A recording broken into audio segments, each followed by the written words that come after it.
Irlandიის მონაცემთა დაცვის კომისიამ, რომელიც წარმოადგენს ევროკავშირის მარეგულირებელ ორგანოს მონაცემების დაცვის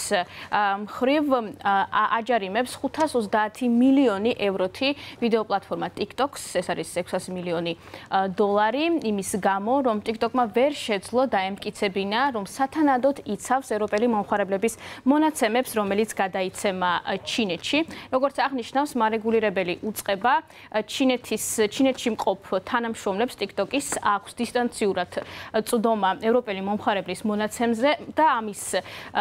ამის გამო TikTok-მი ვერ ამტკიცებს ვერანაირი ფორმით, რომ მას შეუძლია დაიცვას ევროპელი მომხმარებლების მონაცემი იმისგან, რომ ჩინეთის ხელისუფლებას არ ჰქონდეს წვდომა ევროპელი მომხმარებლის მონაცემზე. TikTok-მა არ განიხილა ჩინეთის ხელისუფლების მხრიდან პოტენციური წვდომა ევროკავშირის ზონაში მყოფი ქვეყნების პერსონალურ მონაცემებზე, რომლის საშუალებასაც ჩინეთის ხელისუფლებას აძლევს ქვეყანაში არსებული კანონები ტერორიზმისა და კონტრდაზვერვის შესახებ, რასაც თავად TikTok-ი უწოდებს ევროკავშირის სტანდარტებისგან მნიშვნელოვნად განსხვავებულს. ვკითხულობთ განცხადებაში, რომელსაც აქვეყნებს Irlandიის მონაცემთა დაცვის კომისია,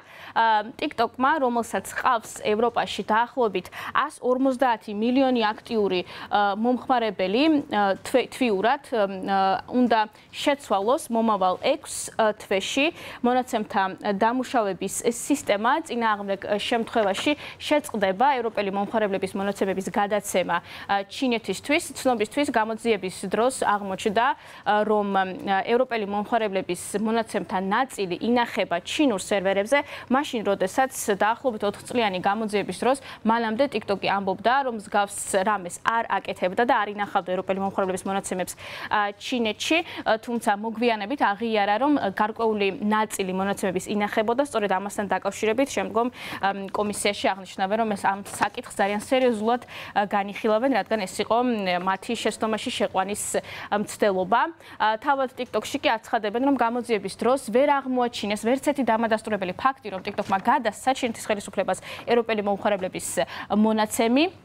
და რომელიც შეესაბამებოდა თვითონ ჩინურ კანონებს. ჩინეთში არსებობს კანონი, რომელიც მოითხოვს ყველა ჩინური კომპანიისგან, რომ გადასცეს მონაცემი ჩინეთის ხელისუფლებას, თუ ასეთი მოთხოვნა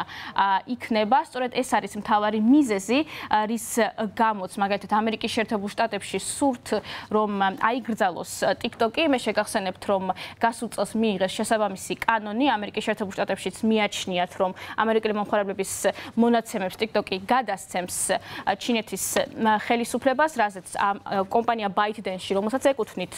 TikTok-ი აცხადებენ, რომ არ შეესაბამება სიმართლეს. ასევე შეგახსენებთ, რომ ამერიკის შეერთებულ შტატებში ამასთან დაკავშირებით კანონიც კი მიიღეს, რის გამოც TikTok-ი შეიძლებოდა, რომ დაბლოკილიყო მთლიანად ამერიკის შეერთებულ შტატებში, თუმცა მას შემდეგ, რაც პრეზიდენტი გახდა დონალდ ტრამპი, მან დროებით გადადო ამ კანონის აღსრულება.